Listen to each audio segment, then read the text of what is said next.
Welcome to Fact or Freestyle. People love Dave Nourie, and they always answer the phone when he calls. When we get him on Zoom, we ask him to confirm rumors. Let's see how far down the rabbit hole we go.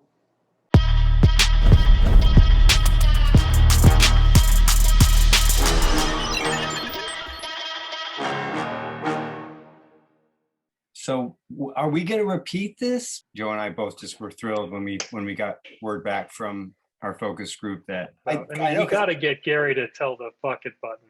Yeah, there was a lot of Gary Pollak destroying cars. He could flick pennies, and he would crack tough wheels that way. He would crack tough wheels. Right. Why are you holding money up? What? So this is what I've been putting in my autograph pictures. Here comes Gary Laurent. Jesus Christ. Hey, what's up, Gary? Hi. I can hear. We can hear you. Great. Gary. Yeah, that was a sick photo, dude. Oh, you heard us talking about that? Yeah, we're quick, yeah. Yeah. I was just saying, I sent it to you as well. And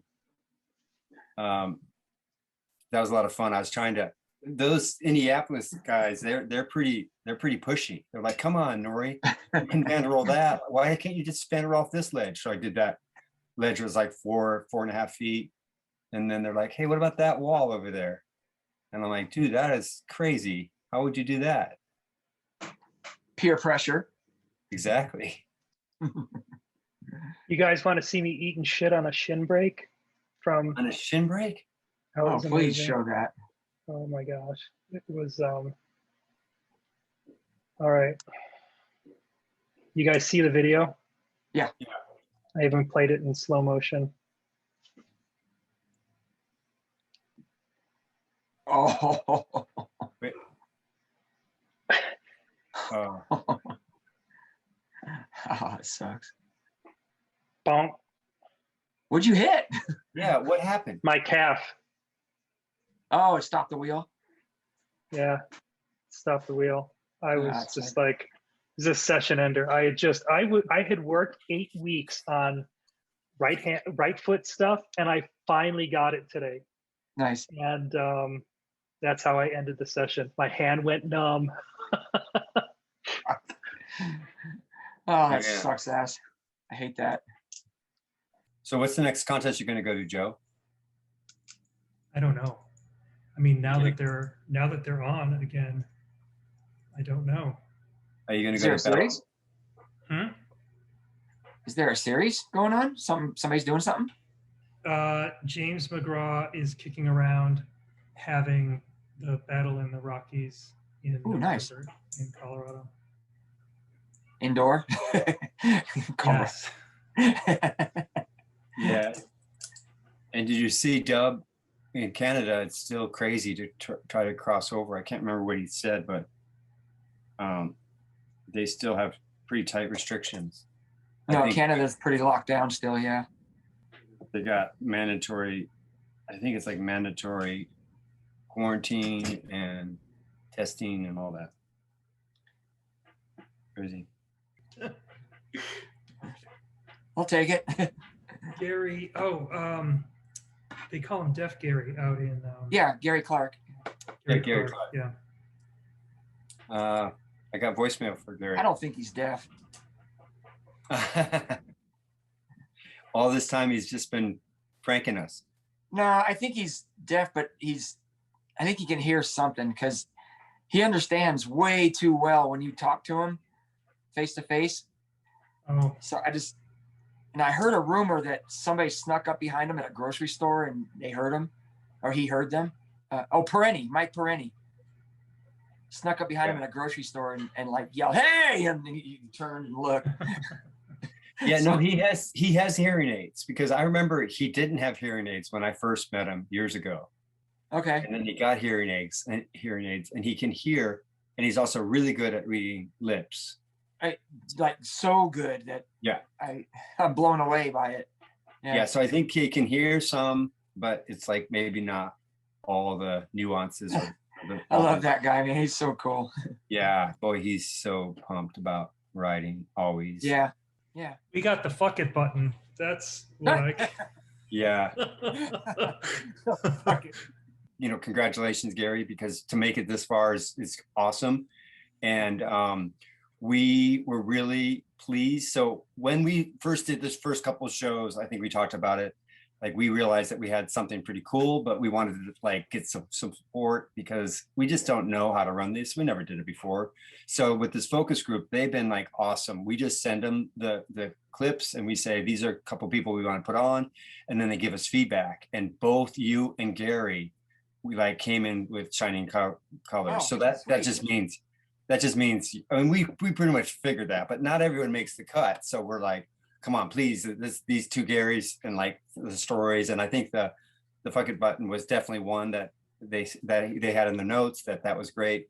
So think of it as like the trial run, kind of the, you know, Okay. the rehearsal. And then we say, okay, now let's dive into it. And hopefully we get any butterflies out of your stomach and everything's comfortable. Because we know how, you know, I know you're a performer, but hey, when you're talking about yourself and your stories, it can be a little daunting at times. So yeah, it's hard to talk about myself, especially in any kind of positive light. I have a hard time with that. It's not a job bragging interview. about I mean, that's when you have yourself. to do it. Yeah, and bragging about yourself. And so anyhow, so then, you know, we kind of do this next round. So we'll kind of like dive into it. And even if Gary comes in, we'll just do the show with you and just start the show and go through. We'll probably have some of the same, I don't know what you have in storage, Joe, but probably some of the same stuff, maybe some new stuff. And then and just figure like anything that you had said before, it's okay to repeat because this is the first. Yeah, you're gonna edit.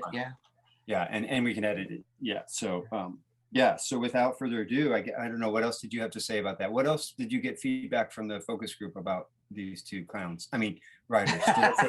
Did I just say clown? Out loud? I was just thinking it.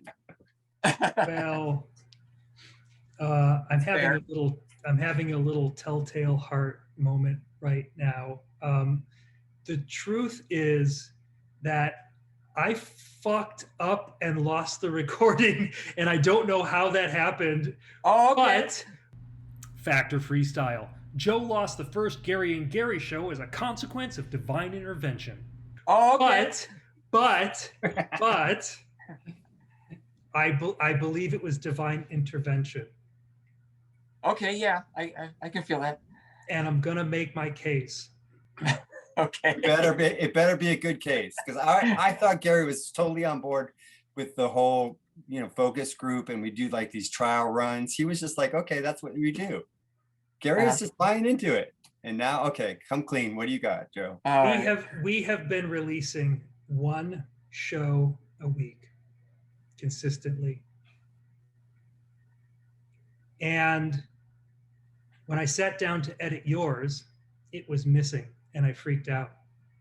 And so I moved on to the next one, which was the R.L. Osborne episode, which episode 20 coincided with the date that R.L. was in Ohio for the bike show. Okay. So the freakest of accidents made R.L. the episode that was released on June 5 instead of the Garys as the episode that was released on June 5. And Which is why additionally, I say it was divine intervention. And additionally, RL20, obviously the RL20 Yeah, bike. 20. Yeah. So it was just, yeah, when we got to talking about it, I go, what show are we on? He's like 20. And then he realized that he had lost the Garys. And I thought, wait, how did that be? And so it was meant to be. When I don't know. Garys always get the short. The Garys always get the short end of the stick in movies. You know, we're the nerd, we're the virgin, we're the guy who gets picked on. You know, Garys are always the ones that get left behind. That's why my idea was like, okay, well, we'll just say that there was a trial and it was a test run, and then they passed, and now they you had me going. I couldn't do it. I couldn't bullshit it. You couldn't keep it up, huh? How could I not hold up. I mean, that's the thing is I do so much pranking, and when there's a legitimate, I can only lie to lead someone into a prank. I can't actually lie, which That's when you're solid in your lies. because it's for the greater good. For the greater good, then it's like all bets are off. Yeah. Right? That's true. That's true. Oh shit. Yeah. Okay, so well, the first one you had was for Pollak, so he's not here. So what's the first one for? So the first one for Gary. Fact or freestyle? Bob Haro is an over gripper. So we heard this. We don't know. We have heard mixed reviews or mixed responses about this one, and in fact, Okay. Bob Haro is an over gripper. What does that mean? That means when Bob Haro first shakes your hand, he gives you an excessively firm handshake and he catches you off guard. Oh, okay. Have you heard of this? Has this happened to you? Or have you experienced it? Like, do you remember the first time you met Bob? I do remember meeting Bob. Actually, a couple times. And one of the highlights of my life is when he recognized me. You know, he said my name. I was like, what the? Bob Haro knows who I am. But honestly, I don't remember him being an over gripper, like squeezing hard. But I meet a lot of people in show business, and maybe I guess I counter when that happens, you know. Maybe Gary's an over gripper. I could be. And the over grippers just met. What happens when two over grippers? We haven't covered that, Joe. It just, it's like. No, I don't remember being squeezed hard. And I don't remember. Maybe he was being nice to me. I don't know. Okay, Yeah, good. sorry. So that's okay. It's another uncertain. Because I experienced it, and then Pete talked about it when I told it on a show. Then Pete talked about it, and then there's been several people that have said, yes, they've experienced that. And then the question was that Joe and I were thinking about is, why did Bob Haro never do a grip? Like, was there some meaning behind that? Oh, yeah. Well, he never did. He never made a grip. Right. That's something easy he could have done. I mean, God, he's done so much amazing stuff, and for him to not tackle grips, I'm kind of surprised. Yeah. Yeah. So now he's making shoes with Vans. Yeah. He's making all kind of stuff. He's making bikes. He's making all kind of stuff, but he wants to be known as the Bob Haro signature grip. Right. He is the over grip. The over grip. The Bob Haro signature over grip. You could make a grip. It wraps around your hand. You have to exactly. go into it like a glove. Yeah, it's like you fit your whole hand in and you're just locked in, right? Oh God. So you have clip-on pedals. Hey, do you have the clip-on? You have the clip-on Haro grip? Yeah, Maybe so it's like a glove and grip in one. That's genius. And Bob would do that. Bob would do that because he's done the gloves, so maybe he combine the two. He's always innovating. He's always way ahead of it. No, I'm sorry. I don't have an answer for that. I'm going to say that's probably true if others have talked about it. I don't remember experiencing it. Yeah. Okay. So maybe we have a kind of a fact on that one, but I would imagine it'd be fact, just guessing, but personally speaking, after meeting him a couple times I don't remember being squeezed to death. No. Where did you meet? Let's hear that story. So where did you first meet Bob? I was 14 years old. At my local track, they had a triple point race, and the track hired the Mountain Dew Freestyle team. Factor Freestyle. Gary Laurent met a bootleg Bob Haro. Okay. And of course, you've seen on commercials, the Mountain Dew commercials, they had some freestyle on it and stuff like that. So, and I've seen in the magazines, the Mountain Dew Freestyle team, they, had a quarter pipe and uniforms and all this amazing stuff. I was like, wow, I can't wait to see this show. So they show up in a white van, just no logo, no nothing. And it's Bob Haro and Fred Blood, just those two. And they pulled out a wedge ramp, just a wedge ramp, no logos on it, no nothing, just a plywood wedge ramp, you know, about as bare bones as it gets. And of course, at first I'm like, this is the Mountain Dew freestyle team? The hell? You know, and then, you know, they go out there and start doing tricks, and, you know, there's no PA, there's no nothing. They're just riding, and we started kind of riding with them. And I was, you know, an eager 14-year-old kid. So I'm blasting jumps off the edge of this thing onto the grass. You know, I had like a downhill at the, you know, the other side of the ramp. So I had something to land on. So I was just blasting off of that and jumping down the hill. And I was doing like foot plants, you know, like crap like that.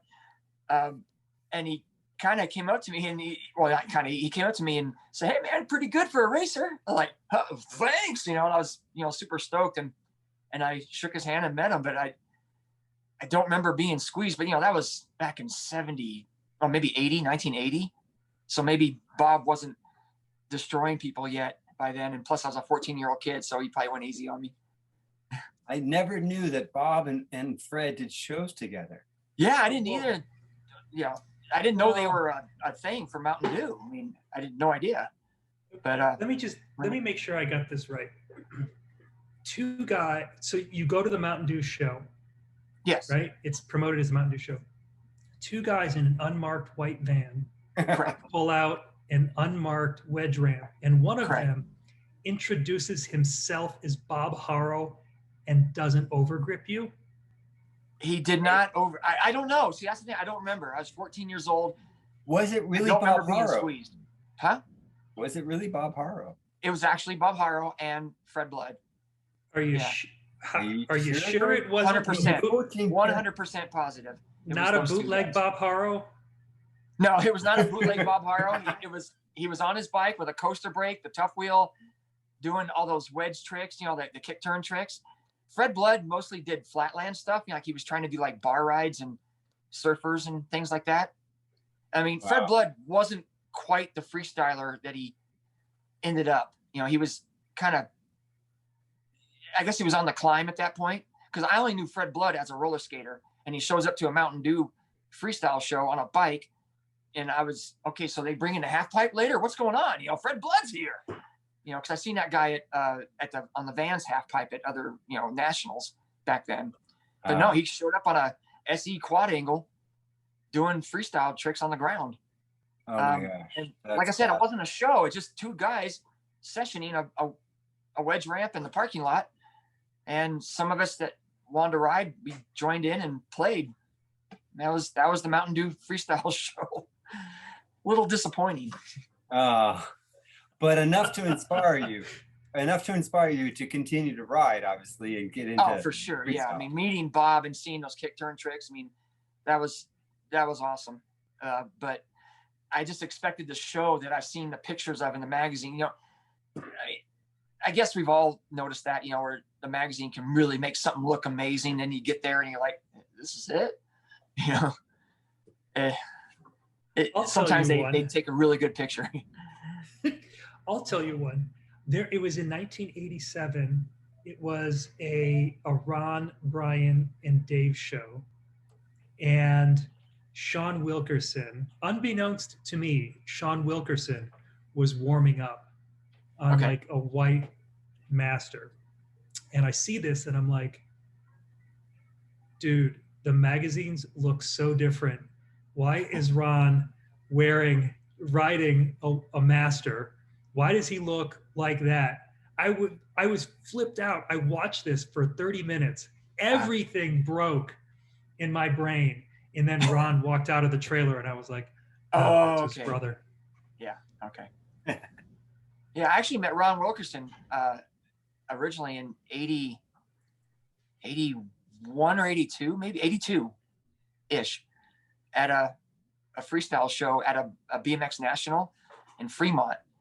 And they had a 5-foot wide quarter pipe. Ron wasn't super famous yet. You know, he was just, you know, he had a freestyle team from NorCal. They brought out this skinny little 5-foot wide quarter pipe and they were riding it. And And then after the show, a bunch of us started riding with him, and I met Ron on the deck of this, this like 2-foot deck of this ramp. And he goes, "Hey man, you're doing pretty good for a racer." I was like, "Oh shit, yeah, that's cool." So I was super stoked to get that feedback, from a good seasoned, freestyle guy to tell me I'm doing good as a racer. And yeah, I got to ride with Ron Wilkerson before he was famous. So for a racer, which is crazy, like when did you start like killing it on half pipe? When did that all start? I finally quit racing in '85. So yeah, I was riding for free agent at the time. And that year they had decided to put a bunch of effort and, and money into trying to have a number one team, number one rider, national number ones. And they decided I could do this on a cruiser. So while I was sitting national number one cruiser in '85, I heard about that a job in Las Vegas, riding, a half pipe from Mike Buff. Cause I used to try to get away from all the monotony of training for BMX racing. I'd go ride pipeline. I'd go ride ramp somewhere, and I got to go ride Mike Buff's half pipe in his backyard. And some guy showed up saying he's going to do this show in Vegas and and he was telling Mike Buff about it. And I guess he wanted to audition, some pro riders to be in the show. And at this time, pro riders are making a killing, riding for whatever factory they're riding for. So they don't want to go do some show in Vegas for like, $30,000 a year. Yeah. And so Buff asked me on another trip to his house, cause like I said, I was trying to get away from the monotony of training. I just wanted to ride, and I got pretty good at the half pipe in, Buff's house. And he asked me, "Hey, what are you doing for money right now?" So I don't know. My sponsor gives me $100 for something to drink once in a while, takes care of my gas, blah, blah. I said, "Well, remember that guy who came by who wanted to do that Vegas show?" It's like, "Yeah, well, that's for real." "Okay, so would you be interested?" It's like, "Dude, they're looking for a pro. I'm not a pro, so I ain't gonna know the difference. Want me to give them your name?" "Sure." And they called me up like 3 months later and held an audition, and I got the job. So I quit racing, kind of sitting at a pretty good, ranking. And that's when I started riding ramps for real, but still on a race bike for the next 2 years. I couldn't pull away from the race bike element. I kept riding knobby tires and, what have you. But but that was kind of the beginning of me actually getting serious about riding ramps. And I first put a Potts mod on my bike in I guess 87. I finally put an actual Potts mod on my bike in 87. I used to run my front brakes on the back side of the fork like Eddie Fiola did back in the early days, let their cable kind of drape around it. And then the owner of the show that I was in, he owned a hotel, the Riviera, and he bought Mongoose back then. Whoa. So he comes up to me backstage, of course I don't know, I never met the man. I didn't know who he was. He comes up to me after the show, this old, nice old man, and goes, "Hey, good show." I was like, "Oh, thanks. What kind of bike you riding?" I was like, "What's this old man asking me what kind of bike you're riding?" "Okay." "Oh no." He goes, "Do you know what kind of bike you're riding?" And of course I was like, "Yeah, I know what kind of bike I was riding." Wait, who is this guy? "Yeah, I'm riding a free agent." And he looks at me, complex, like, "It's not a Mongoose?" I go, "No, it's not a Mongoose." He goes, "Why not?" And I was just about to say to him, because they don't pay me, being a smart ass kid. And then the band leader steps in and goes, "Oh, Gary, this is Mr. Rickless." I was like, "Oh." "So, Mr. Rickless, where will I be working tomorrow night?" And then after that, he called up, whoever was in charge over there at Mongoose, said, "Why is this guy not riding a Mongoose?" And they set me up like you wouldn't believe. I mean, bikes, uniforms, helmet, just everything. And they just gave it to me because I was a show rider. Nice. And then I met all the riders, like Marty Schlesinger, Broderson, all those guys at the King of Vert finals in 87, the 87 finals. And their team manager told me, "Hey, Gary from Vegas is going to come out. So why don't you show him the ropes and help him out and make sure he's not lost. He's that guy who does that show in Vegas." you know, because nobody really wanted to do that. They all wanted, you know, the contest, you know, element. And so I went to that contest and I wound up doing pretty good. And then they put me on for real, you know, at Mongoose. And so I guess I was a legitimate ramp rider at that point when I went to that contest. Yeah. Nice. So you were like a top ranked cruiser racer, and it was getting monotonous. So you screwed around on half pipe in Mike Buff's backyard, got good, went to Vegas. Yes. The owner of the show, who owned the hotel, bought Mongoose, Bought it. and gave you a bunch of stuff, and then sent you to a contest, and you got Well, he didn't send me to the contest. I went on my own, but he set me up with any and everything I needed, you know, to ride for the show, basically, and to ride, you know, for practice and all that. And yeah, then I went to the contest and got an actual sponsorship, because I wound up making the final and getting like 6th or something like that. I can't remember, 6th or 7th. And I just was just going there to, I knew I wasn't going to be anywhere in the, you know, the top 10, or I just wanted to go there, see where I stood, you know, maybe I'm around 15th or 20th, you know, and I wound up getting like 7th, you know, 6th or 7th. I can't remember what it was, but then I got sponsored for real, and it took off from there. You know, they started treating me a little differently instead of that, you know, that show rider from Vegas. Yeah. That's awesome. I guess that's what it legitimized me being in freestyle, because I was definitely known as a racer, but I had a hard time leaving that racer element into the freestyle, you know, with the parts. There he is. Gary, He's here. welcome. You would never believe where I was at. The bathroom. I was at the local bike shop, picking my bike up, riding back, going, oh shit, I'm gonna make it. Oh shit, I gotta make it. Look at him sweating. You're I'm here. sweating from right. Yeah, it's hot as hell here. Look at that. See, hot. He's gonna bitch to me about hot. I'm in Vegas. Hi guys. Good to see.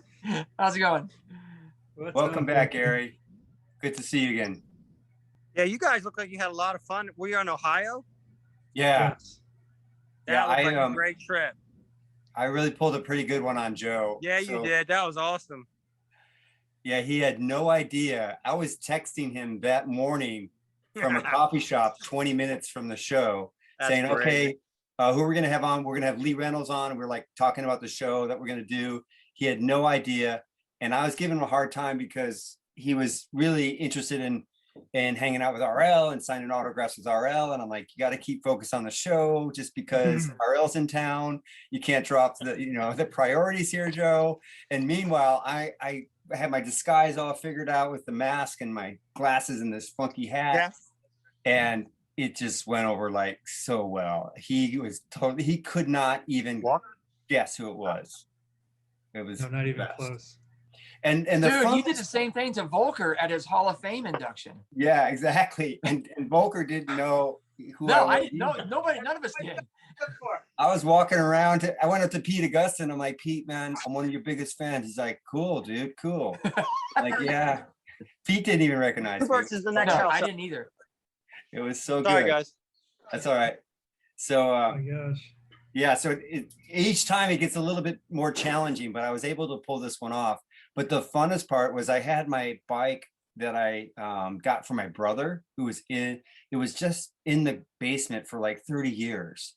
And it was the original TA, Skyway TA, that I rode in my first contest. So and it was still cobwebs, just totally beat up, rusted. And I'm walking around with my outfit with this bike, and all the collectors are like, where'd you get that? I go, well, I got it from some guy in Chicago, this guy Craig. And then I just said, I just did a barter with him. I just did some work trade for him. And, he got me this bike. He's like, man, that's a steal. I'll give you $700 right now for it. Like, I had 3 offers within the first 10 minutes of walking into the place. And then the one guy was like, it's a race bike, man. You can't put pegs on that. I go, well, I'm going to put pegs on and go ride it.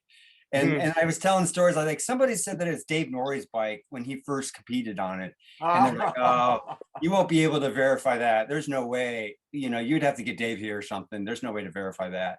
So My first freestyle bike was a Power Light with pegs on it. oh, really? Yeah. I still have it. Power light. You still have it? Yeah. My grandmother bought it for me when I was like big into like racing out in Pittsburgh, and transformed from racing into actual freestyle. But yeah, I freestyled on that before I actually got my first freestyle bike. Well, I was able to do a Gumby on it. I saw it. That was a freewheel Gumby, which was Yeah. kind of, and Joe was filming. He's like, "Was that a freewheel Gumby?" I'm like, so it was a lot of fun. It was definitely good. So Gary, we're gonna kind of clue you in on it. So Pollak, we actually, not we, Joe accidentally lost your file when we went to edit it. It was no longer, so that's why we invited you guys back. So you got a virus? Factor Freestyle. Joe lost the first Gary and Gary show as a consequence of divine intervention. No, I don't it know. was divine intervention. And Yeah. I was telling these guys about it before. We've been releasing one a week. Right. And if I had, you guys, your episode would have been released on June 5th, the day of the Buckeye Bike Show. Oh, nice. And so God came down and stopped these motherfucking bullets, and RL was the next one in line. And so that's the only reason that RL's episode got out the day that we showed up at the bike show, was because God that's came down fine. and intervened and deleted the file. I don't know what happened to it. You know what? This is great hanging out with you guys again. exactly. And Yeah, Gary. I'm just gonna push you again. You guys are coming out to Woodward in October, right? Oh Right. yeah, I know. I gotta Yeah. write that date. Do you know Yeah. the date? Nah, they haven't figured that out yet, but But- a lot of people are talking about it. Because they're talking about Battle of the Rockies in contest in Denver, and he's talking about October, right, Joe? Well, James is talking about November, but Oh, I is it? am Okay, I thought definitely- he said earlier. Okay, so yeah. Well, I'll tell him right now to not do it in. 1 second, Gary, you guys. need to make a family trip out here. You know how it works. Oh, I'm coming out this summer. Absolutely. I'm coming out. That's awesome. I'm Are going to you put coming out to another Pottstown 5,000 again? miles on. Sorry? Are you coming out to Pottstown again for your BMX for racing? Pottstown, Pennsylvania? Probably not. No, it's at South Park this year. Oh, Pittsburgh. So I Okay. probably won't make that. I just had my appendix out, so I'm probably not going to be ready. No. Yeah. No. It's like I still got some recovering to do. I haven't been able to ride for a little bit. Yeah. Jeez. Getting old sucks. So Dave, I remember that rumor that I heard earlier today. Factor Freestyle. Gary Laurent took Dave Nourie's famed SeaWorld gig. Oh, good. But then Okay, great. Fact or freestyle? After Dave, Factor Freestyle. After Dave tweaked his knee at SeaWorld and got psychic surgery, Gary Laurent took his job. Is that true? Fact. Is that SeaWorld in San Diego. San Diego or Oh. Las Vegas? Look at Gary's look on his face. Yeah, Gary just. What's that, honey? You need me in the kitchen and I can't wait? Sorry, guys. The internet's flaky right now. So I don't really know the chain of events that happened. If the knee injury, because the knee injury, I wasn't out for that long. Well, I guess 6 No, weeks. Did you come in December of whatever the year that would have been? 80s? No, it was 89. It was summer. I came in on summer. I was only supposed to be there a month and a half because you were on tour. Right. Okay, got it. Yeah. And oh shit. This is the awkward moment. So I'll just fill the space, Gary. It's all good. So All what I right. think Gary was a Vegas guy. Come on, like how could I compete against that? He obviously, we just heard the story. He went from being a cruiser rider. He sold out for the money because they said, okay, don't, forget this racing stuff. You're never going to make any decent money. Come to Vegas where we can pay you well. So when he came to the show in City Streets in San Diego, he had to go Vegas on us. So I kind of like took the back seat. Yeah, Did they your asked me to boss buy stay. SeaWorld? What's Say that, again? Joe? Did your boss buy SeaWorld? Oh yeah, yeah. He just has bosses that just buy. Yeah. Oh, we just bought SeaWorld. We bought the whole show. No, dude. So no, my job in Vegas was long over. It'd been over for almost a year now. And I took different jobs. Like I was a ditch bitch up in Northern California. I was driving tractors and pushing shovels. And then I heard about the job opening at SeaWorld. You heard that I hurt my knee. That's, yeah. Did you jack your, oh yeah, okay. And then, so I called up the, what was that name of that company? Water Ski Shows Incorporated, I think it was. Water Skis Incorporated, yep. Yeah, I called them up and they asked for a video. So I sent it to them and they liked it. And so they hired me. And so I went out there to do it. And because they knew you were leaving. You haven't left yet they knew you were leaving. So I got the job and I was just stoked to be riding a bike because I was living in my van, dude. I was living in my fucking car at this time. Not my car, my van. I had a van and a car. So I was living in the van, but kept the car parked at my parents or something. I don't know. And yeah, I went and worked at SeaWorld and for the summer. And then summer was over and they asked me to stay. I was like, oh, okay. I mean, well, isn't Dave coming back? Like, oh, no, we want you to stay. Like, okay. So I agreed and got a new contract. And then I heard you came back and you called me. You said, dude, what's going on? You're staying? Like, yeah, dude, sorry. Well, okay. So, dude, I owe you an apology, dude. I'm so sorry. I'll get out. Dude, I'll get out. all I dude. remember is that things happened, and that was the same year that all the sponsorships just went away. Like everything went away. So let me just give you a little bit of relief. So what I did was I was no longer on Haro. I was no longer working for SeaWorld. I was living in an apartment. I wasn't living in a van. I had the life of a apartment number 43. You hear Volker telling about those stories all the time. But you also had a brand new baby too. And no, because my child wasn't born until 91. So you're ahead of it. This would have been 89. You're trying to make a sob story, and it's not that sob of a story. And so it's still a dick move, dude. It's still a dick move that I'm not proud of. Oh, well, it's all good. So then I remember to this day, I ran out of my savings because I don't know how you guys were, but I was blowing all the money I was making, like on the mini truck and the stereos and, partying. I was not like smart with my money at all. I wasn't investing or saving.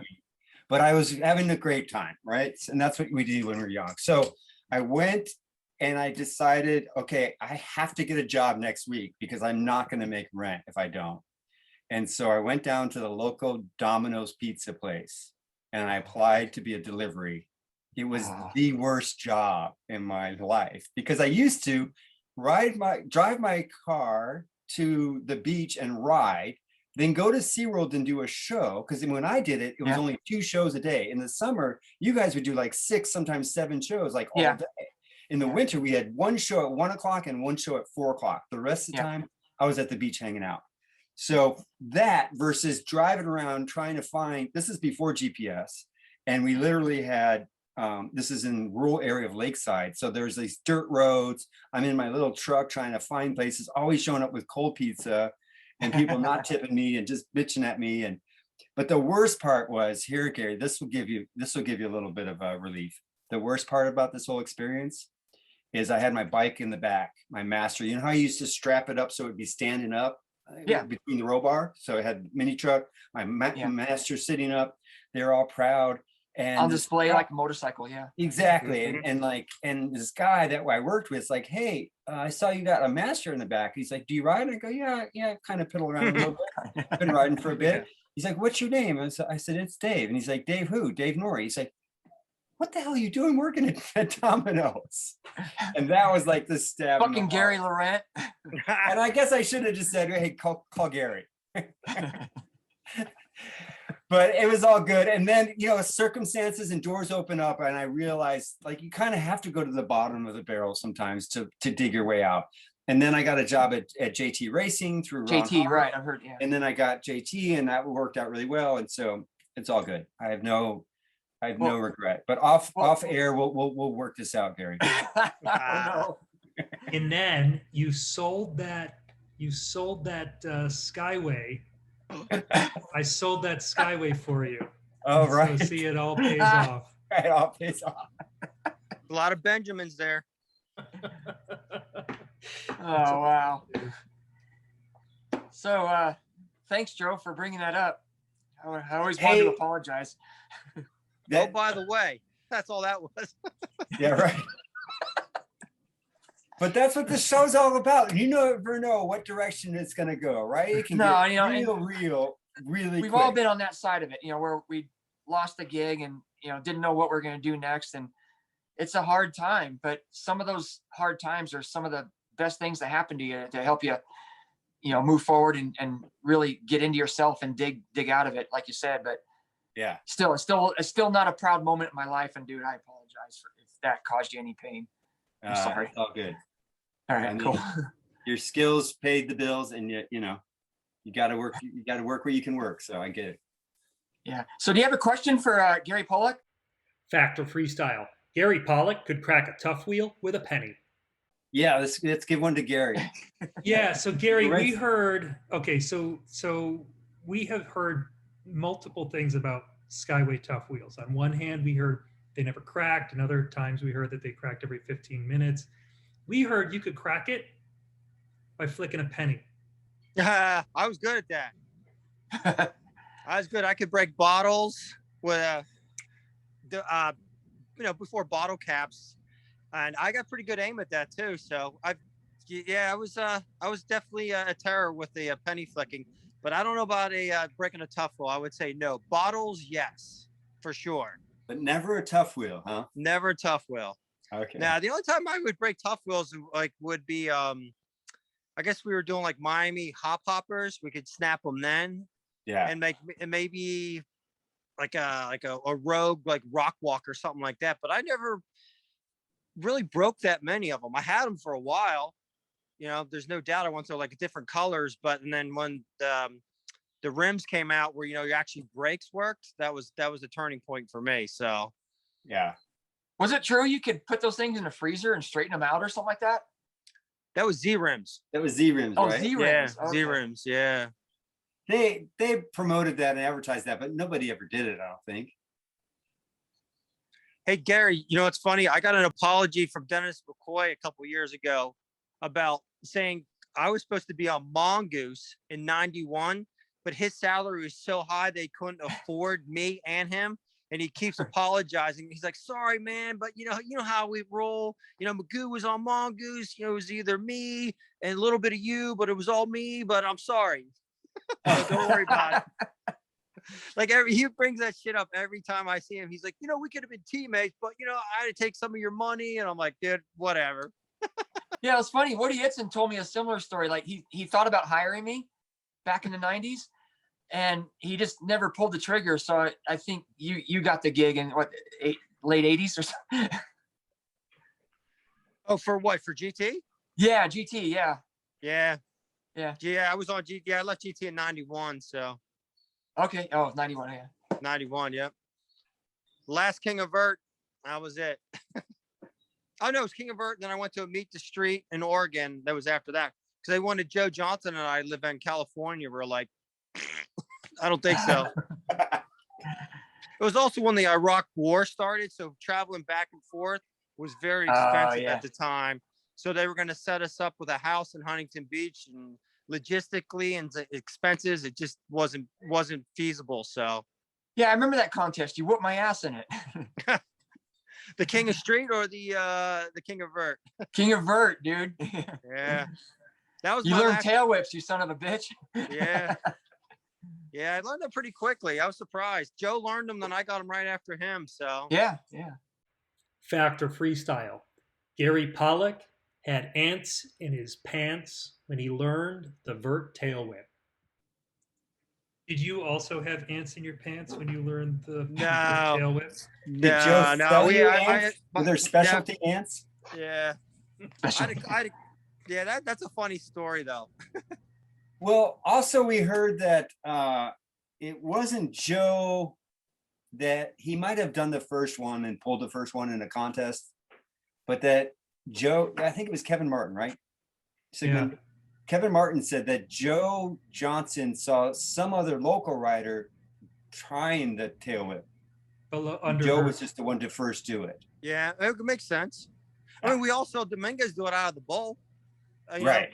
tail Yeah. whip fly out. So I mean, right there, that was. I mean, I remember seeing that when I was 15 or 16 years old, going, "Wow, that's possible." Right. I remember the same thing. Yeah. Out of the combi of all bowls. Yeah. It wasn't like some mellow. It's the you know, what is it, 3 feet of vert, you know, out of the pocket or out of the corner. Yeah, that bowl was That was nuts. great. And we were surprised too. Like a lot of people couldn't understand why bar spins weren't so predominantly back then, especially with coaster breaks, because Todd Anderson would do like bar spin drop-ins. It's especially with a coaster break, it would be a lot easier just figuring out how to know to pinch the knees. So Yeah. and he did bar spin of Bubicas too way back then.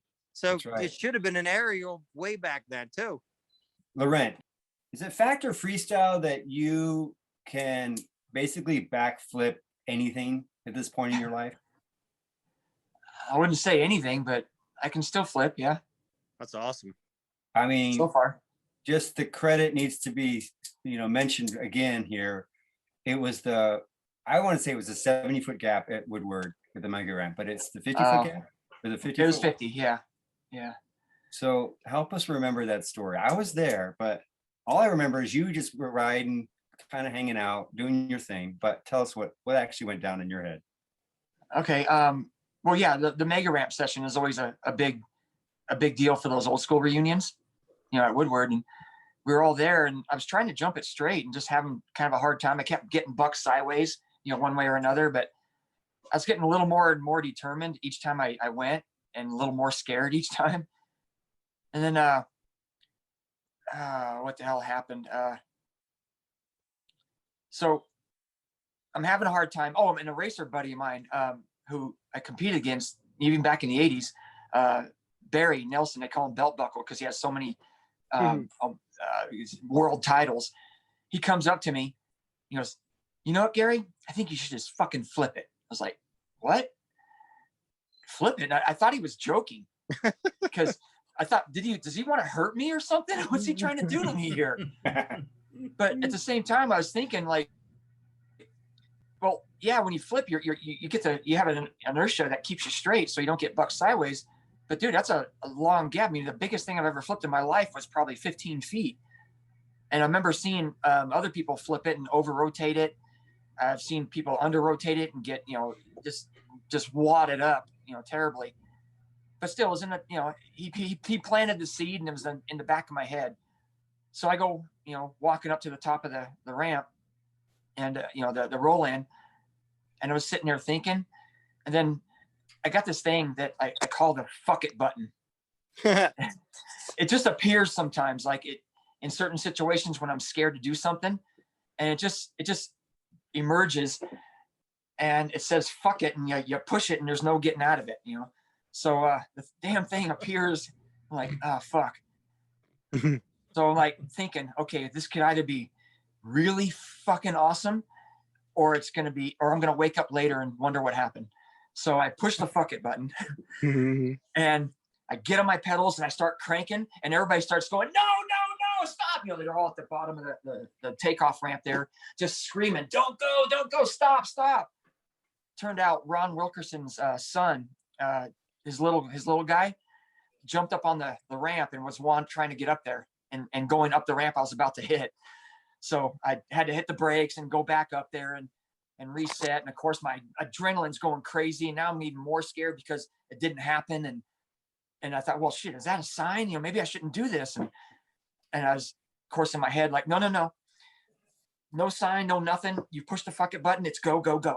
So I give it 5, what I call AA cranks. That's like a racer term, you know, when you crank like a AA pro, 5 good AA cranks. And I'm just picking up speed, and it's getting faster, and my tires are starting to go, shaking, like bouncing because I'm going so fast. It felt like that anyway. And of course, I'm just shaking, hanging on to my grips, like, oh God, oh God, oh God. And then that mellow ass 50-foot takeoff starts to look really steep the closer you get to it. And I just remember thinking, okay, just rotate slow, and whatever happens, happens. And so I take off and I pop, and I loop out as slow as I could, wait. And then when I couldn't wait any longer, I looked back and I could see the landing coming around, and I set it down pretty well. Awesome. And all that adrenaline and shaking just came to a head, and like, oh God, and I started screaming as I was landing, and I just hit the brakes. I didn't want to do an air after that because I was so, freaked out.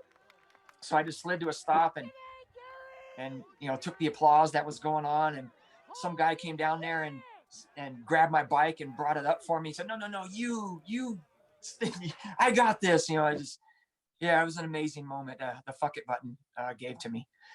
That video was insane. I remember seeing that. That was awesome. Yeah, it was a good time for sure. Yeah. So I don't like to push the fuck it button often because, in your old age, you can't afford the fuck it button. But it does come up once in a while, and sometimes you can't ignore it. And it's also, the fuck it button can be disguised as the stupid button. Like the button you should never push. Right. But you Like, mistake shit, it I for got the to go fuck to it work button. tomorrow. Should I do this? Oh God, yeah, that's the thing. I was thinking about work. I was thinking about, but I've been knocked out many times, and you usually don't remember the impact anyway. So you're just going to be, people are going to be telling you 100 times what you did because you're going to keep asking. And I was kind of expecting that to happen too, but no, I wound up making it and getting a pretty good day out of it. Yeah. Yeah, absolutely. Yeah. That was awesome. Thanks. So great. That's so great. I love that. We all got our own fuck it button. Mm-hmm. Hey, Gary, we heard you stole Mickey Conti's license plates. Yes. Is that true? Yes. Oh. Yeah. A clear fact right there. Why? Actual fact. That's an actual it's fact. funny because she actually got pulled over too, somewhere in DC without it. She had no idea that it was taken off of her car. Oh my God. She owe you money? No. I was paid. I got great clothing. All that Adidas gear was incredible. Yeah. Bell helmets, all the full face helmets and half face helmets. It was just, we were kids, whatever. Yeah, I forget who was in the car. I think Carlo Griggs was telling us about it too. That was, with his accent, it was hilarious, man. Oh, yeah. Yeah, that happened. So That's a fact. I think that's the clearest fact we've had on the show so far. Yeah. Joe. And the best part, doubt. how we did it, she got pulled over for it, which is even better. Right. And she called you, right? Or she called whoever. She called somebody, yeah, and we were just playing dumb. Like, no, I don't know what are you talking about? It's not like, what, does everybody go out to their car and do like a surveillance lap to see what's, if their plates are there and all that stuff? No, you just get in your car and go. Right. Yeah, it was not like Mickey was going to be able to show some cleavage and get out of the ticket. Yeah, you don't see many people wearing muumuus anymore. No.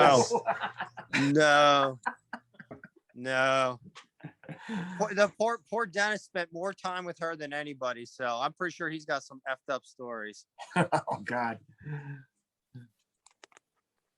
She meant well, but I guess went the wrong direction, to a certain extent. Yeah. But that was a fun tour, though. I can tell you that Dan Up tour was fun. Was it? Yeah. Who was on the tour with you, Gary? Well, it was me, Matt Hoffman, Dennis McCoy, and Rick Molinterno. And the only reason why I got to do it is because Eddie Friola got hurt. Ah. Yeah, Eddie got hurt really bad, so they needed, I guess, an all-around rider at the time. And they asked me, and I'm like, wait, go ride with Dennis, Rick, and Matt for a couple months? Yeah. I'll do it. Yeah. And I had to, like, my parents had to go into the high school and sit down with the principal and say, this is what I'm doing. Me and Matt were actually tutored at the hotel during like Monday through Friday, a couple hours a day.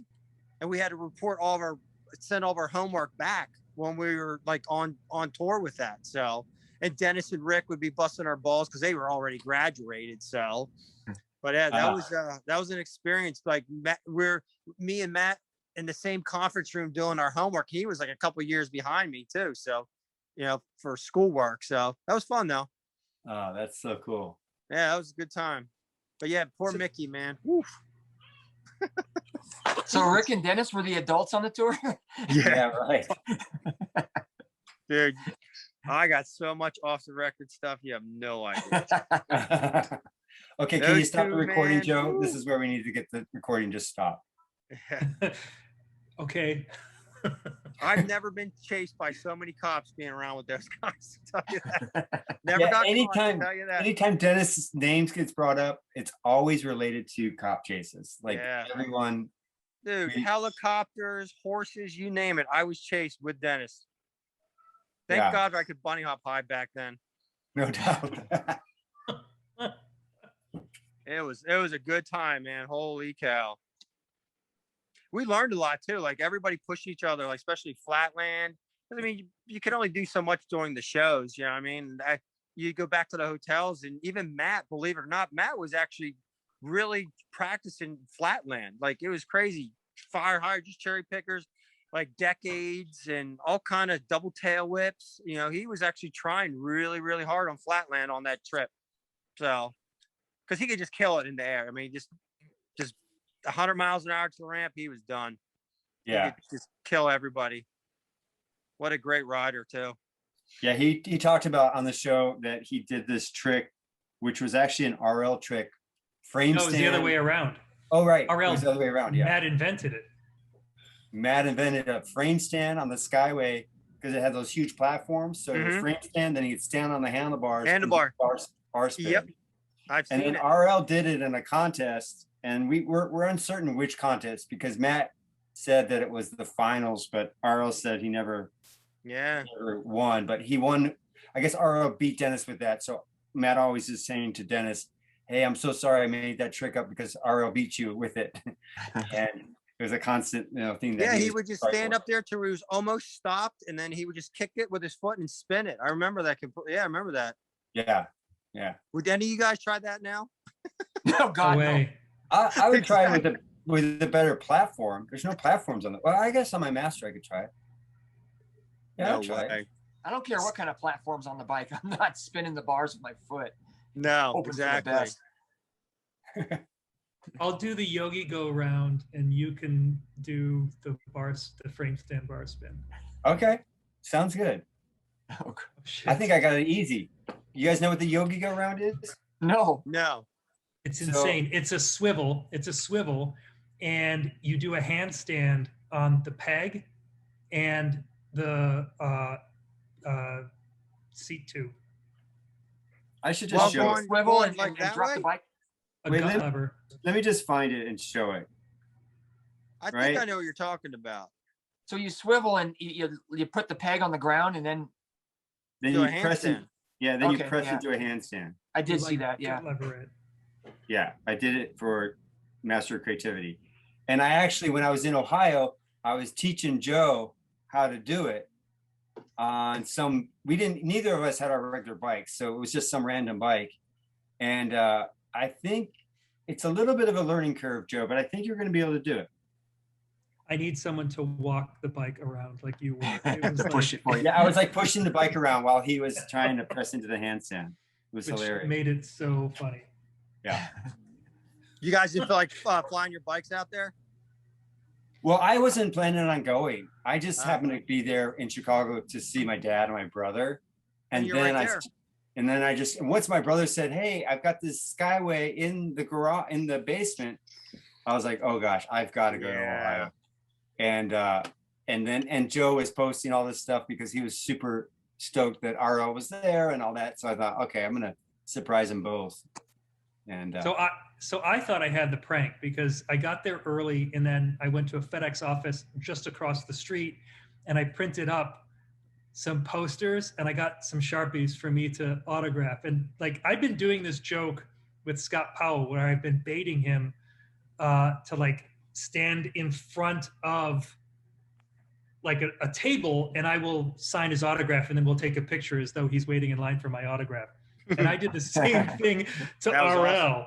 And I thought that, hey, like, this is how could it get any better? And Todd Carter was like, hey, Joe, let's get you a table because there's someone here. I'm like, what? And yeah, then he hunted around and found Dave. And I was like, that was the last thing I was expecting. Last thing. The only was person great. that knew was Todd. I told You him got to just- watch out for Todd Carter, though. Seriously, because he's tight-lipped, and he and I share all types of pranks, and so he won't initiate them, but he will play along and orchestrate them beautifully. And Yeah. now, Now you can't let your guard down. Factor Freestyle, the Jose Vendetta. you cannot let your guard down. Hey, have you guys heard about the Jose Vendetta? No. No, Oh my what's gosh. Are they freestyle writers, Joe? They haven't heard of the Jose Vendetta. So the Joe, you tell. Okay, the Jose Vendetta. We started to hear about this about a year ago, actually, when COVID started. And it goes like this. Jose is or had been recently emboldened because he was getting money from the Rad streaming re-release. And I guess it was part of his documentary, whoever is doing that for him, where he's been holding this grudge against Brian Blyther for years because Jose has Super 8 footage of him doing a flat ground tail whip that predates Blyther's tail whip sequence in the magazine, but Jose Right. never got credit for it. So he decided, you know what? I'm going to do something Brian's never going to do. And that's why he invented the backflip. And that was the Vendetta. So now nobody calls. Apparently Brian has done a backflip. Ruben said that he learned it on tour. And Jose is now going to get a Travis Pastrana bar spin motorcycle, and he's going to do a flat ground tail whip On a motorcycle. because it's gyroed on the flat ground, and he's going to do it in baldy pipe to flex on Brian Blyther. It's part of his documentary. Which is Have you guys heard any fine. of this? Wouldn't that be easier doing that on like a trials motorcycle than a regular dirt bike with a gyro? I guess it would. Because those trials bikes are pretty nimble like They're that. light. Yeah. I don't know, man. I think Jose Yanez, I mean, from what I remember back in the day, the only trick he could do was a backflip. He couldn't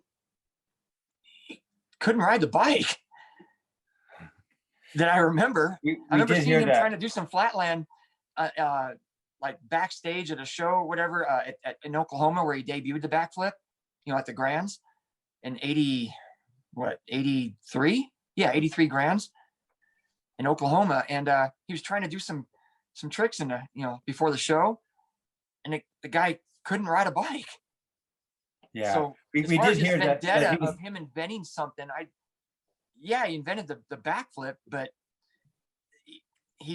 I don't think he invented anything else. I mean, I don't know that he could ride the bike good enough to pull off any other trick but the backflip.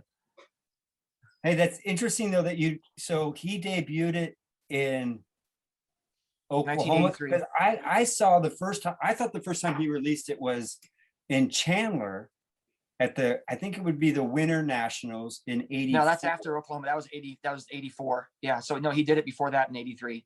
Oh, in November. Okay. My story is getting some holes in it there, Joe, because I remember being there and Brian and I were there doing a show similar, but we weren't in an unmarked van like Fred Blood and Bob Haro, Gary. We were on Haro doing a show. We had a quarter pipe and a kick turn, and Joe and Jose did a backflip. But I thought it was the first time he did it. But that must have been a year later. 83 was it was the 83 ABA Grands. Oh, look at that. And you're talking about 84. Shut up. Oh my Okay. gosh. But yeah, no, he debuted it because Hutch did a big freestyle show. They had Woody Itson there, of course, Right. Mike Dominguez. They had a quarter pipe and Jose's wedge to, Yeah, tape off to launched to wedge. big wedge. Yeah, right. Yeah. And his clip pedals or whatever, on the Yeah. bike. Yep. Yeah. And he went out there and did a backflip, and it was the most amazing thing any of us saw. But he didn't ride anything else. He couldn't do flatland. He couldn't ride ramps. He couldn't. I mean, look, I know the guy a little bit. I've met him a few times, but no offense to him, but I think it's absolute freestyle. He didn't invent nothing. Well, Brian What said trick? that he didn't even name the trick, and it's actually came up with RL's episode 2. RL did the Xerox, right? So we're trying to figure out who's naming all these tricks, because RL said I didn't even name that trick, and Joe's like, oh, I know why it was called a Xerox, because everyone's going to copy it. And Brian said, I remember that. Yeah, hearing that. you remember that Yeah. trick? I Where do. it's like a his boomerang foot with on your top of foot on the bar. Yeah. Yeah. So it's like someone, and we're trying to figure out who that is. Someone at the magazine, whether it was Lou, I have a feeling it might have been Lou or Spike. Who else would be naming these tricks? I mean, actually, the tail whip was pre-Spike. The tail goes back to 85, where Brian did it on the flat ground.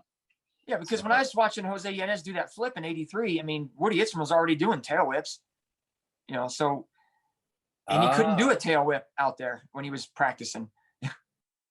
Wait a minute. Oh, Gosh, Gary, you got. do you think that Jose seeded this rumor because he's getting late in his career and he needs to be not known as the one-trick pony? Yeah, I Maybe. if that's his mindset, I could see that. Yeah. But wait a minute, I just want to make sure, Gary, 83, Woody Itson was doing tail whips Yes. on the ground. 83, Woody Itson was doing tail whips Yes. on the ground.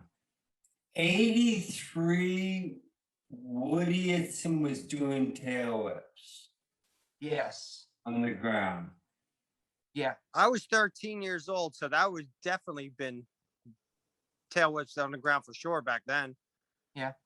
Because the picture that I remember in the magazine, what year was that, Joe? We just had that picture. Oh yeah, let me get it. Yeah, because Woody Itson was doing tail whips in that show, and he didn't have a gyro. There was no such thing as a gyro yet. Yep. He had a lot of cable. All right, I got the picture right here. I have it somewhere, but do you know what year it was? Anyhow, I guess I just was surprised. I thought, does that predate 83? It must have been right around that same time. They called it a 360 tail spin, not a tail whip. And that was on the flat bottom of the his Yeah. half pipe. Right. Yeah. Okay, and was it the half pipe that had a channel in it, or was it a That was straight Buff's half pipe all house. the way across? Oh, it was Brian's half pipe. It was Brian's, Oh, Brian's it's half Brian. pipe. Oh, it wasn't Buff's? Mhm. Okay. It wasn't No. Bucks, right? So that could have been earlier. He was on Huffy, so we know that. Summer of because- '84. Summer of Summer of '84 is what it's labeled. So you know what? All this time, the Jose Vendetta is against the wrong person. It should be against Woody Itson. Now that Did Gary he Lorenz- create it, or didn't Wait a Buff second. and RL, weren't they doing it too? I don't know. I guess that would be a good question. Who did the first actual tail whip? I thought Brian Blyther did, but you're saying Gary. I remember the magazine sequence of him doing it on the flat bottom. I do remember Right. that. But you're saying you saw Woody do it at the Grand. At 83 Grands, yeah. Wow. I mean, I saw him do a cherry picker at that one too. wow. I mean, so it was pretty well established by then. So I'm sure tail whips were out for a while before that. Well, I think, Joe, we got two more people that feel like that Vendetta is a freestyle. It's not a fact. Does This is- Brian know if he says created Jones. it? Brian, Brian, we asked him about this Vendetta, and he's like, I know nothing about this. I never heard anything. I know Jose, and he never brought it up. And he said that he was doing a photo session, and the magazine was there, and he was goofing around, and he was he learned it when he was doing curb endos and the frame kicked around, and then he figured out how to do a tail whip. And then they go, hey, we should shoot that. He was getting like, I don't know, like 7 out of 10 times. So he happened to pull it, and they shot it, and they put it in the magazine, and they named it. And so, and that's 84 according to the magazine. But so it actually might have been Woody Itzon. I'm texting Woody right now, and I'm saying, Woody, I've got an emergency. Tail whips in 1983 at the Tulsa Nationals. This is of the utmost importance. That's great. Oh, that's good. I really hope he can, drop his golf tee. They should be done by now. They should be in the clubhouse. Oh yeah, they're in the clubhouse. Yeah, that's right. Your timing might be good. Have your caddy take your next shot. This is important. I need an answer now. Factor Freestyle, the Viola Butterfly Effect. So there's a theme. There's been a theme through the show, and the theme, it starts with Eddie Roman got on Skyway because Hugo hit a rafter and crashed. And now it turns out that Ray has the best story in all of history with his PE major class that melted down because Eddie Fiola crashed. Because if I understand this story correctly, Eddie Fiola was the Danup rider. He crashed. Gary, you then became the Danup rider, which is what brought Dennis and Rick to the radio station that they got bumped from. So they were hanging out in front of your school. Yep. Before the show at the King of Prussia Mall on the very day that Ray was going to have you be taught freestyle by Ray in front of the class. But you were his taking gym the class. test. Yep. Yeah. Yeah. And you couldn't do it because you had finals or something, Gary, Yes, right? I had to couldn't take do some it. serious tests. Yeah, that was no joke. So, So Dennis and Rick did it for Ray, and it was nuts from what I was told. Like they loved it. The whole gymnasium loved it. So the series of events here, Joe, it seems that these injured riders that get knocked off and other people jump in, it opens up all these doors. Right? Yes, This is the Fiola butterfly effect. Yeah. Yeah. And earlier on, I blew my knee out, and then Gary just comes and just swoops the SeaWorld deal with his Vegas, his Vegas lights and all. Flare. And the thing with me Vegas is, flare. I think I was only supposed to do one show, but I guess Eddie was hurt so much they just let me do the whole thing. Ah, really? Yeah. That or Eddie liked it at home, getting paid.